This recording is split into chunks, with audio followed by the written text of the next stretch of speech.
Every story appears ordinary until you see the core side of it. And what you're looking for is the story behind the news. We bring it to you from Lagos, the commercial capital of Nigeria. Giving you all sides and political stories round the clock. Every detail from the start line to the final whistle. CoreTV News, expanding your view.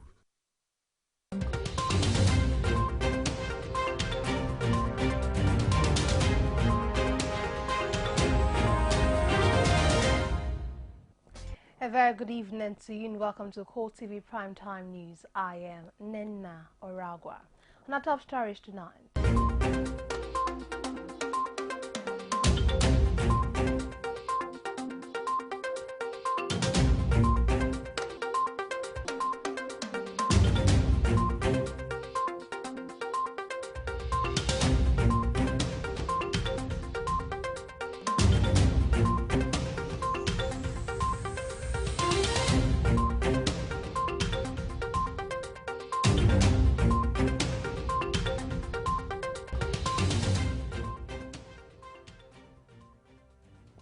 Thank you so very much for joining us tonight. To begin our stories this night with our first story, President Muhammadu Buhari stressed the urgent need to ensure the potentials of Nigeria harnessed and used for the good of the country. President Buhari stated this while playing host to the President of the International Civil Aviation Organization, Bernard Aliyu, at the Presidential Villa. State House correspondent Abiola Oluwole has more in this report. Receiving the president of the International Civil Aviation Organization, Bernard Aliyu, at the State House, President Buhari declared that Nigeria needs to work on her potentials so she doesn't remain permanently at the potential levels. The president recounted that for the greater part of the last 16 years, oil sold above $100 per barrel, but he expressed regret that the nation did not have much to show for it. He says the country showed a lot of indiscipline in managing our economy, and that is why Nigeria is where it is today. He, however, says his administration is ready to right the wrong of the past. For his part, Aliyu, the Nigerian-born ICAO president, commended President Buhari for his strides on anti-corruption and urged Nigeria to pay more attention to the development of the civil aviation. He says civil aviation is key to the economic emancipation of the country. The ICAO president pledges to support the development of the aviation industry in Nigeria, urging the country to improve on training and capacity development. From the Presidential Villa in Abuja, Abiola Oluwole reporting for CoreTV News. More voluntary organizations say they are ready to boost the federal government's war on insurgency by contributing their quota through information sharing with the military, the provision of support services. The Scout movement, which is the latest of such voluntary organizations, says to be ready to serve the nation if and when the military or the federal government ask it to do so. Just a few days after the Hunters Association in Borno and Adamawa states renewed the call on the federal government to allow it to join the war against the Boko Haram terror group, the Boy Scouts have also joined the fray.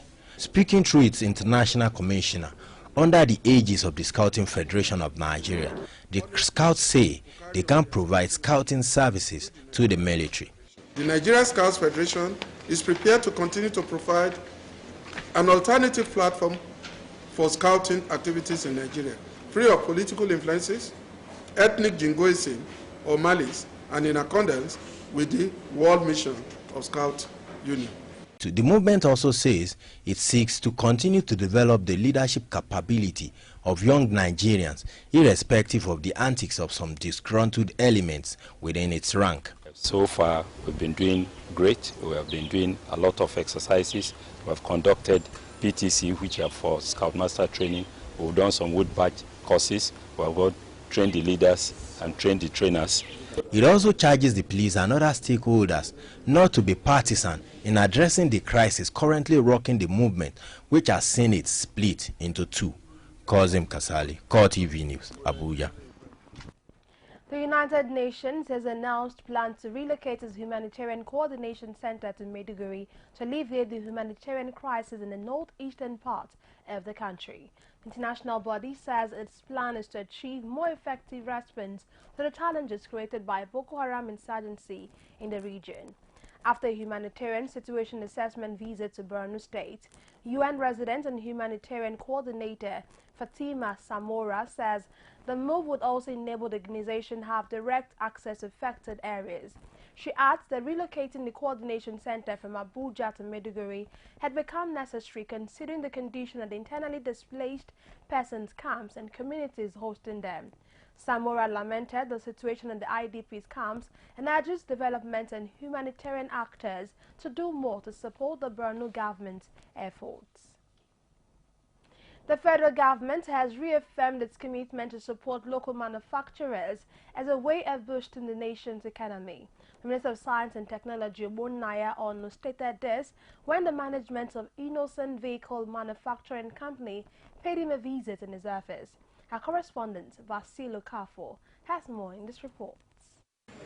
As part of efforts to reduce importation of vehicles into the country and to create jobs for Nigerians, government officials are now prepared to buy made-in-Nigeria cars.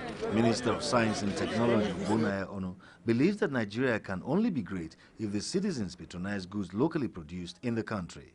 The minister reiterates his determination to direct all agencies under his ministry to patronize Nigerian cars. That we have a Nigerian like Chief Dr. Innocent Chukwuma, who had a dream as a young man and worked on that dream, and today the nation is benefiting. A leading indigenous vehicle manufacturer, Innocent Chukwuma, is also assuring Nigerians of his determination to cut down the country's dependence on imported vehicles. To achieve this, Chukwuma says he needs government support, especially in the area of providing constant power and to make foreign currency accessible. If we can be able to achieve producing engine, you know that we have achieved all. Engine is the major thing now. Nigerians no doubt will be happy if government will fulfill its promise, especially in a country where a good number of items are imported. Also, the federal government has reviewed plans to review its existing tax incentive policies to further block revenue leakages.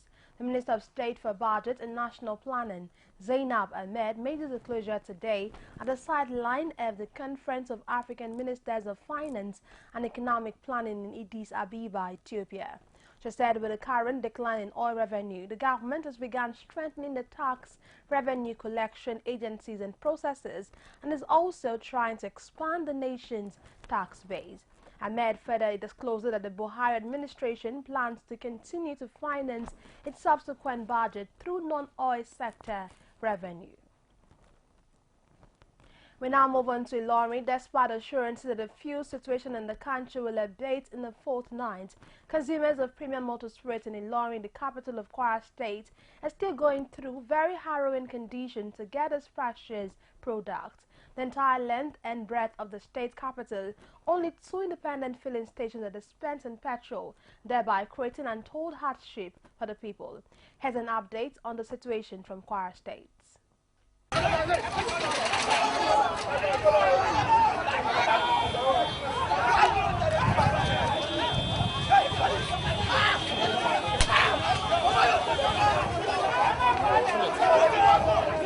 This is the ugly situation caused by the lingering fuel scarcity in Nigeria, and nay in Ilorin, the capital of Kwara State, where getting premium motor spirit, otherwise known as petrol, is a do-or-die affair. We didn't imagine from here yesterday from 8 o'clock in the morning until around 6 o'clock, I couldn't get anything here. Exactly, my motor slept here yesterday.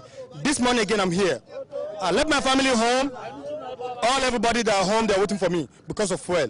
But for the 2 petrol stations owned by the Independent Petroleum Marketers Association of Nigeria, IPMAN, the situation in Ilorin would have deteriorated further than this. We are buying at 86.5.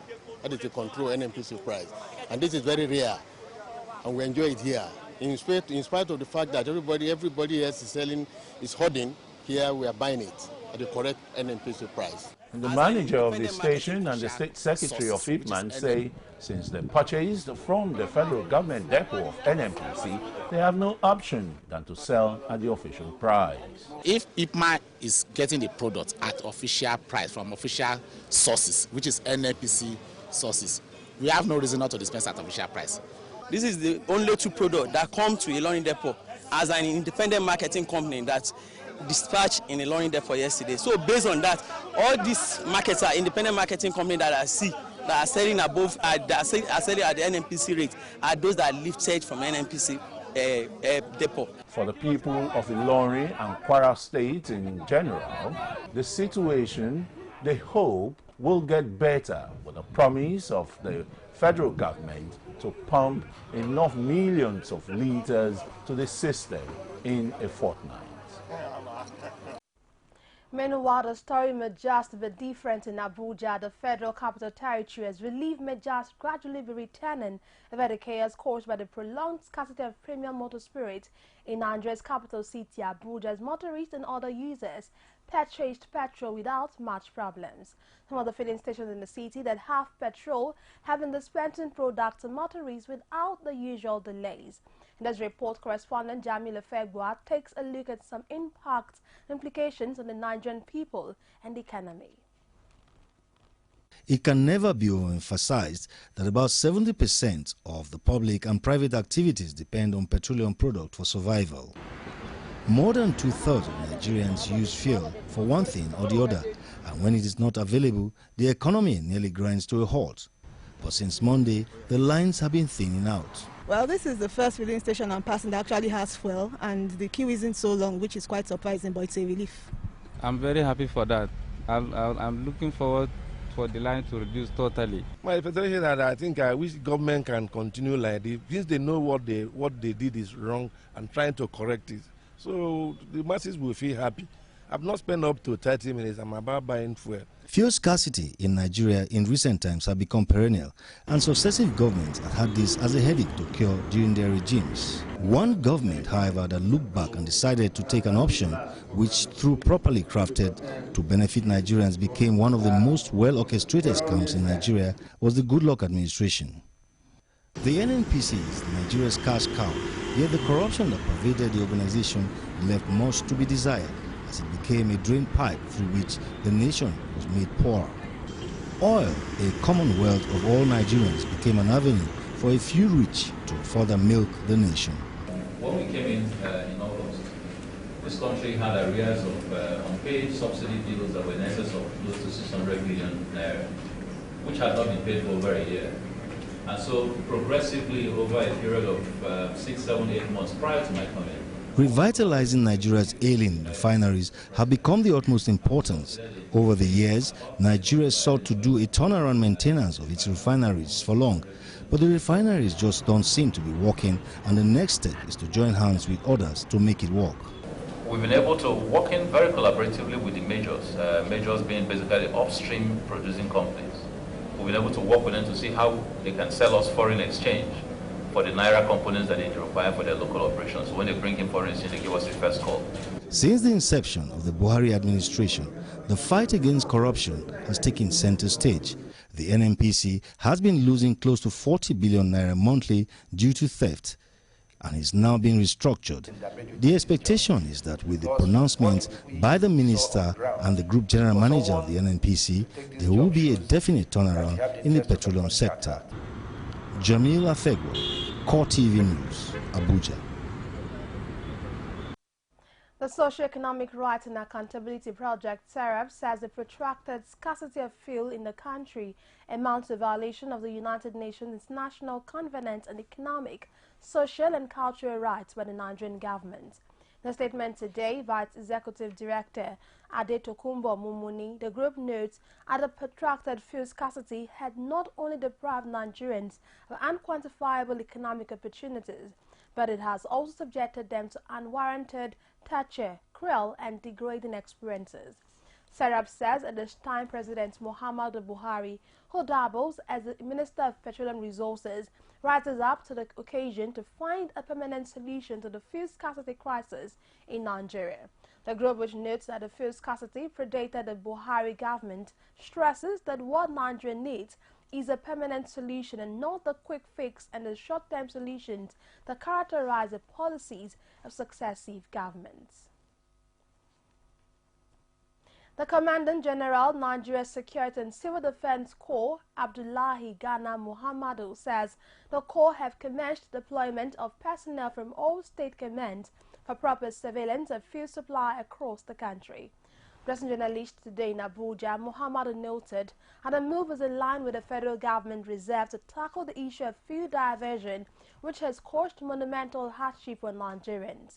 He says the era of fuel diversion is over, pointing out that this step will remain a continuous exercise till the situation is normalized. The Commander General, while assuring that the NSCDC would continue to do its best to ensure the security of lives and property in line with its mandate, called on the media, host communities and other stakeholders to cooperate with the NSCDC and other security agencies in tackling the menace.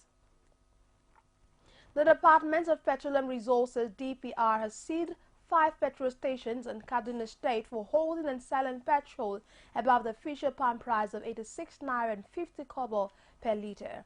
The DPR officials took the operators of the petrol stations unawares following complaint by motorists that a litre of petrol was sold between 180 and to 200 naira per litre. Assistant Controller of DPR Kaduna Zone, Musa Tambawal, who led the operation, said the agency had begun daily monitoring of petrol stations across the state in order to ensure that they sell at the official pump price.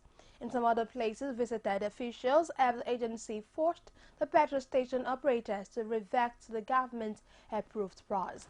The DPR official, however, announced the daily delivery of trucks loaded with petrol into Kaduna State has improved from 10 trucks to about 20 trucks per day, assuring that the long queues will disappear within a short period as soon as more trucks arrive.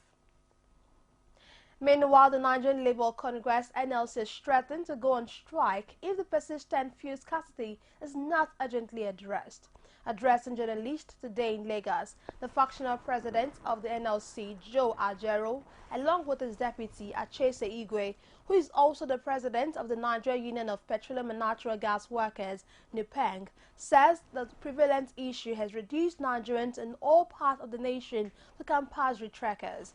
They note that the union could be forced to demonstrate against public officers who have not delivered in their mandate to demand their removal for allowing increasing suffering and deprivation to become the lot of Nigerians. The NLC leaders urge government to focus on getting the refineries working, adding that the licenses granted local refineries should be reviewed and withdrawn from those who lack the capacity. You're still watching CoreTV Primetime News. We'll take a break now, return with more stories. To stay with us. With over 7 billion of world population and still counting, the world needs to hear you now than ever. Whatever your ministry or vision is, Gospel Africa will help get you there faster than you think possible. For inquiries and participation, contact 009 503 3859 or 0812-076-0011 or visit www.gospelafricang.com. Gospel Africa, your #1 media solutions for the church today. Gospel Africa, showing on this station at this time. Every day, every hour, and every minute, news break in Nigeria. Things happen so fast, it's most times difficult to track and comprehend them.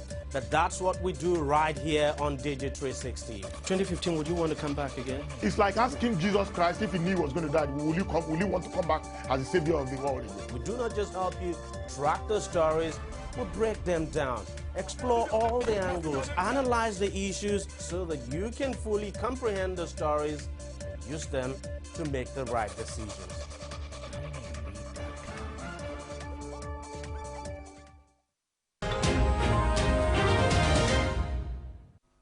Glad to have you back. It's still CoreTV Primetime News. A quick recap of our top stories.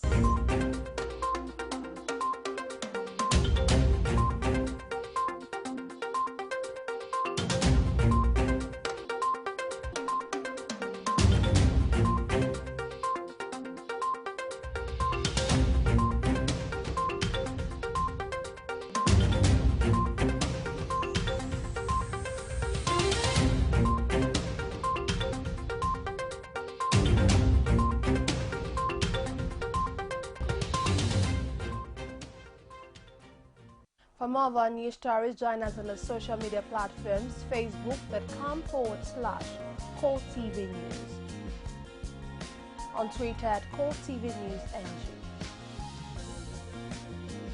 and on our YouTube channel, youtube.com/CoreTV Live Space News.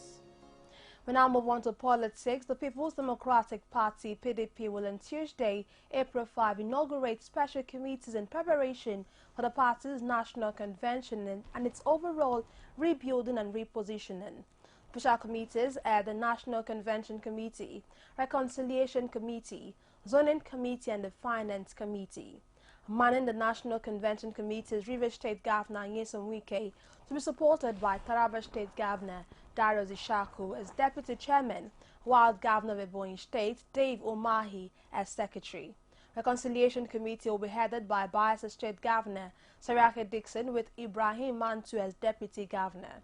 The related development, the Finance Committee has Gombe State Governor Ibrahim Dankwambo as Chairman and Godswill Ekpabio as Deputy Chairman. Meanwhile, the Zoning Committee has Akwa Ibom State Governor Emmanuel Udom as Chairman and Kelechi Igwe as Secretary. The state of defection in Nigeria's political sphere has become alarming in recent years. Often, disgruntled party faithfuls seek solace in opposition parties, both to propagate their political ambitions and at times to spite their former parties. This issue was the focus in our flagship program called Digest. Our correspondent tells us more in this report presented from our studios. The faction may not be new in the history of Nigeria's political parties, as party faithful who seem to be losing ground in their political career usually defect to the ruling party in order to gather power and influence.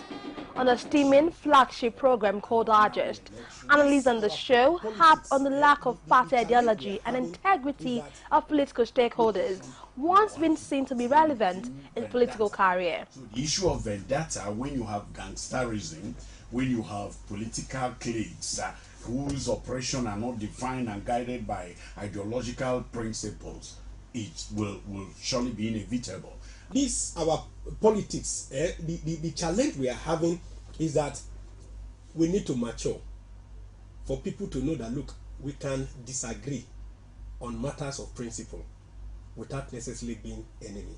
Is there any solution to this issue? The religious leaders, but whichever arm of religion they are, should stand for the truth and criticize or say vehemently that this is evil, that this lacks moral standard. This world is evil, not because of the wickedness of evil men. It's because of the silence of good people. Those whose conscience has been sanctified by God to know what is good should not keep silence. And when they have the opportunity, they should act in the best interest of the society. Callers also have this to say.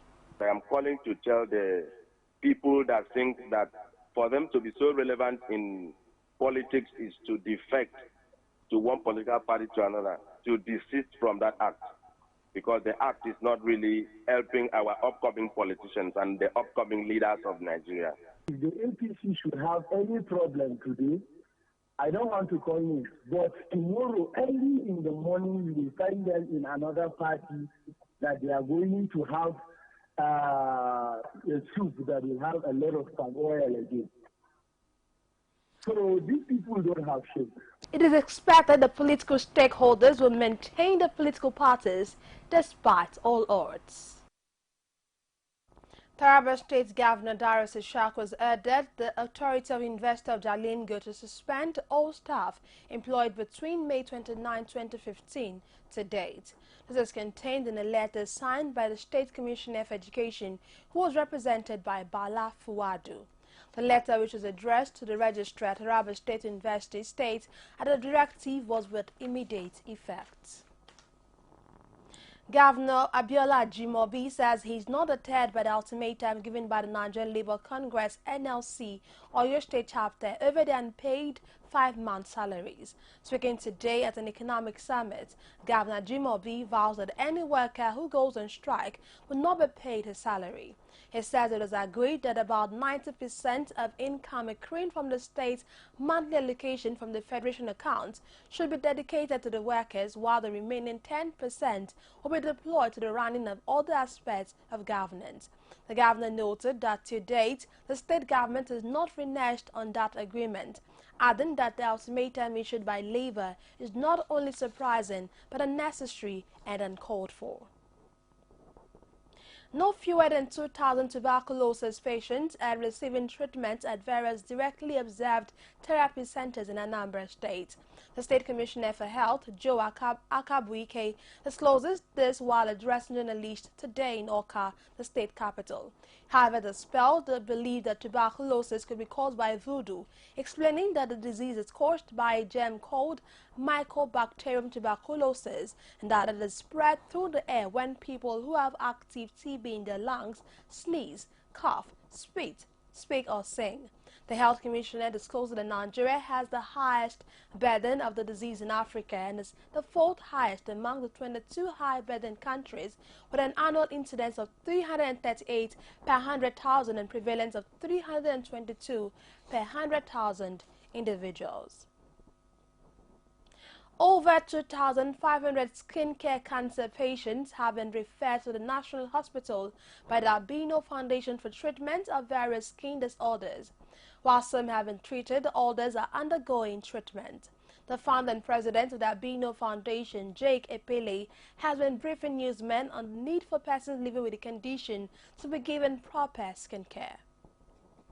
The president, Albino Foundation, Jake Epele, is urging the new administration to continue with the skin cancer treatment that the past administration has been giving to the people living with albinism. He says majority of the members are dying daily as a result of lack of treatment. We started, like I said, in 2007. So far, we've treated over 2,520. They have referred to the National Hospital. A member of the foundation, Mohammed Jibril, says he had undergone 2 surgeries. Unfortunately, the growth as he has is not receding. He's appealing to the federal government to continue with free treatment at National Hospital and other healthcare facility. The doctor saw it.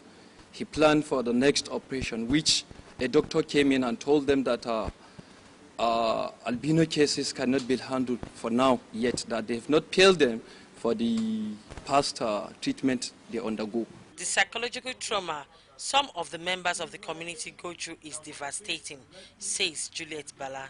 She is also seeking the government's intervention to help treat skin cancer. This cancer is also killing albino. I'm just begging the government to help us. One major issue of albinism is skin cancer, and government is highly positioned to serve as an ultimate in finding a permanent solution to many, if their voice can be heard. Sector, the drive to improve the welfare of working conditions of officers and men of the Nigerian police force is gathering great momentum with a renewed pledge and assurance by the Inspector General of Police, Solomon Arase, to see to the realization of a new Nigerian police. The IGP is reiterating the commitment of officers and men of the Nigerian police, his administration providing better welfare for officers and men of the Nigerian police force. Speaking at an entrepreneurship program for the rank and file of the force, Arase says the training is aimed at preparing a veritable platform for business opportunities for the rank and file of the Nigerian police. Our correspondent, Kikelemo Okere, completes the reports. The launching of the Nigerian Police Force Retirement and Entrepreneurship Program is a legacy that the present and the future of the force will be benefiting for a very long time to come. Assistant Inspector General of Police James Kalkrick, who represented the IGP, says the training is a veritable tool for orientation which will help acquire skills for competitive society. He is urging participants to get the best out of the training. It is obvious that this administration is determined to better the welfare of officers and men of the Nigerian Police Force. And that's why, in addition to ensuring that retirees are well prepared for their post-retirement days, President, Nigerian Entrepreneur Forum, Sydney Inegbeno, says the event is aimed at providing entrepreneurial skills and opportunity to retiring members of the Nigerian police so as to have a retirement livelihood engagement and be effective even after retirement. To reposition the mindset of the workforce in the Nigerian Police Force enterprises towards productivity enhancement and better service delivery. Commissioner of Police in charge of Nigerian Police Cooperative Multipurpose, Dorothy Gemba, says the training is to expose officers to skills that will enhance their competence. The primary objective of this training forum is to expose shop supervisors to mental skills that would enhance their competencies in managing the shops. It is a huge opportunity for the men and officers of the Nigerian Police Force in discovering the opportunity abound in private sector as they prepare to retire into private sector endeavor. Kike Lomo Okeri, CoreTV News, Abuja. Still on police affairs, 15 junior officers of the Taraba Police Command have received special promotion from the IGP Solomon Arase. Elevated officers are said to have performed outstandingly in the discharge of their duties at various times. This may sound unusual due to the bad image often associated with members of the force. For these gallant officers, the commitment protecting life and property, which is the professional oath, is one that has been rewarded by the Inspector General of Police. In a bid to encourage the officers and members of the police to discharge their duties with all conscientiousness, the Inspector General of Police, Solomon Arase, has been approving the promotion of some officers. They are being promoted on the instruction of the IG following a visit to the command in March. The Inspector General of Police inspected the Sentry Guard of Honor mounted by the Taraba State Police Command. The Inspector General of Police was impressed with the turnout guard and instantly ordered for their promotions to the next round. The police boss stressed that the promotion is coming with additional responsibility that requires beneficiaries to put in more efforts towards enhancement of service delivery. Those who are not privileged to get it today, with the present development, I think they will also want to work harder as well, so that at least when next Inspector General will visit the state, it will also be extended to them. One sergeant has been promoted to the rank of inspector, while 8 corporals are now sergeants. 6 police constables are also now to wear the ranks of corporal. A reward for hard work, no doubt, is worthy of emulation. Uda Godwin, CoreTV News, Jalingo. The Plateau Police Command is calling on residents of the state not to engage in the use of fake currency notes already in circulation in the state. The State Commissioner of Police, Adekunle Olagunjoye, made a call in his office while speaking with newsmen. Plateau State correspondent has more in this report presented from our studios. The fake currency note, which the command says already in circulation in the state, are very similar to the original ones. The police boss warns that anyone caught with a fake currency note would be prosecuted. The command wishes to inform members of the public to be wary and cautious about these dubious people and as the fake currency notes of different denominations have already been circulated by these criminals. The command used the occasion to parade some suspected armed robbers who allegedly engaged in car theft in the state. The following cars were recovered: 1 Honda Accord EOD, 1 Honda Hennessy, 1 Honda Academy, and 1 Opel Zafira. The following arms and ammunition were recovered as exhibits from the suspects: 2 locally made revolver long gun with 3 live cartridges, 1 locally made pistol, 2 locally made revolver pistols, 1 locally made double-barrel pistol, a toy gun, and 1 AK-47 rifle. According to the commissioner, crime rate has dropped drastically in the state when compared to previous years. On the foreign scene, flood ravages northwestern part of Pakistan. Bring you details of this and more after this break. Just stay with us. You know, Angela, that's a very difficult question. It is difficult to respond to that question. Angela, that's a great question. Great question, Angela. Angela, that is a very great question. That's a great question, Angela. Okay, that's a great question. Yeah, very good question. That's a good question. That's a good question. That's an interesting question. This is an interesting question you pose. 60 Minutes with Angela. Again, answers to every question you always wanted to ask. CoreTV News now live on all Androids. Welcome to CoreTV Primetime News. Download CoreTV News app from your Play Store. Click on the menu to see all our top stories from politics, sports, business, foreign news and live TV to watch us live on your mobile. I want to know why I should be believing them. You can also click on video to see all our YouTube videos. CoreTV News, a 24-hour news station.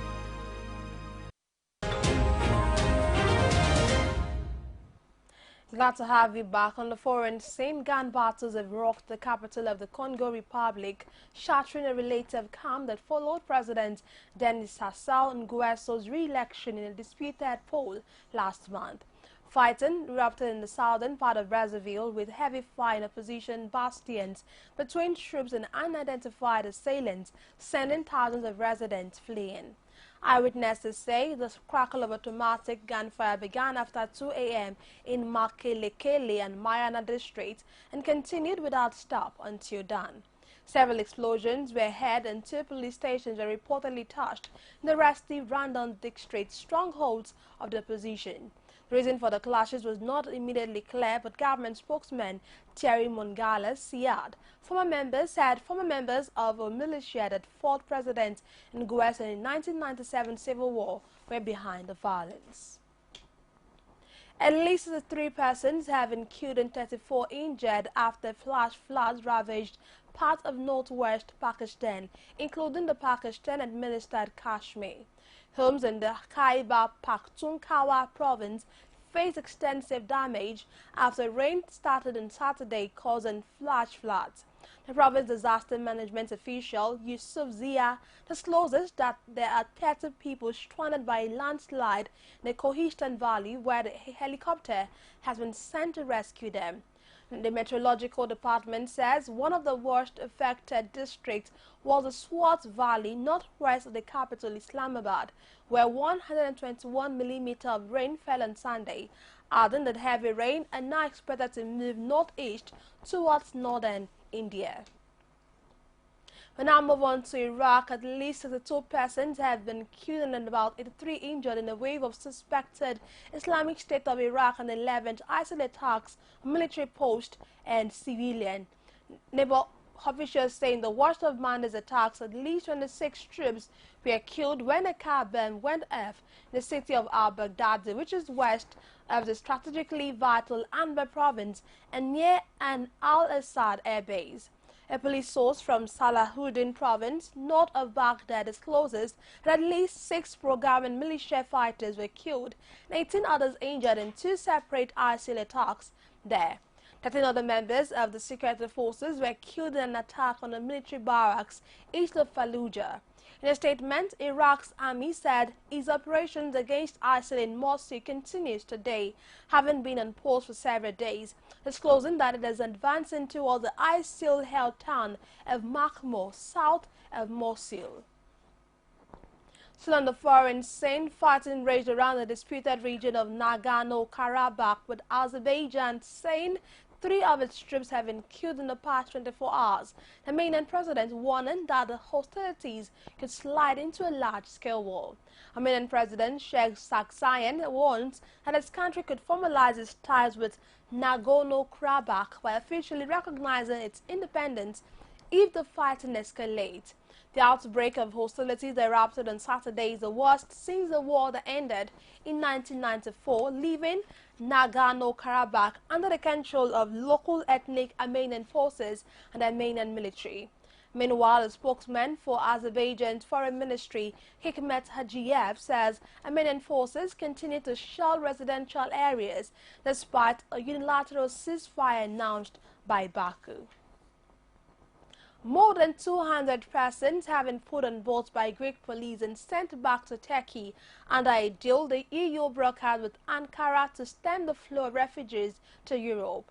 In the first wave of deportations today, around 200, mostly economic migrants from Pakistan, Bangladesh and Afghanistan were sent back to Turkey aboard chartered Turkish ferries sailing from the Greek islands of Lesbos and Chios. Under the hard-won deal with Ankara, the European Union accepted that for every refugee from war-ravaged Syria being returned to Turkey from Greek islands, another Syrian refugee will be resettled directly from Turkey to the EU. Though the operation ran smoothly on the first day, human rights groups fear the future of asylum seekers, worrying that Greece was overwhelmed with potential asylum seekers, that authorities did not have the resources to process their applications. We now move on to sports. Our style, and that's what he delivered.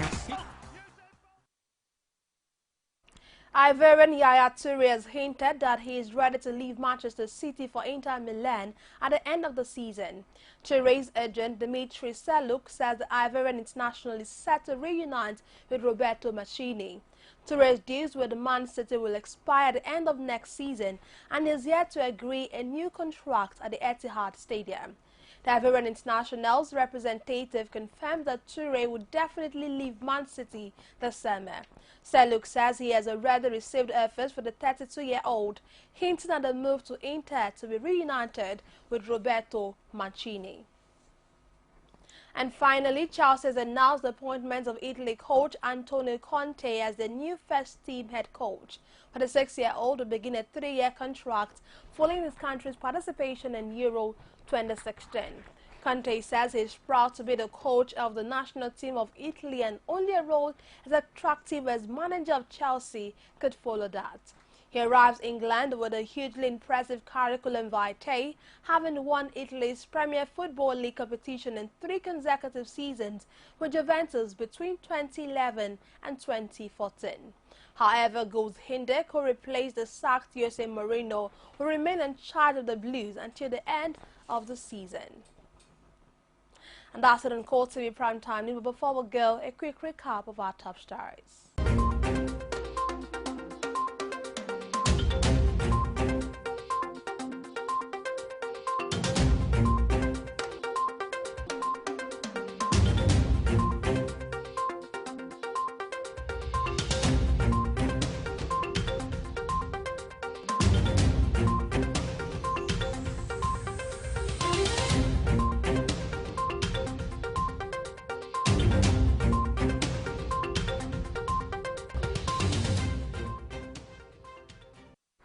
Thank you very much for staying with us tonight. I am Nena Orago.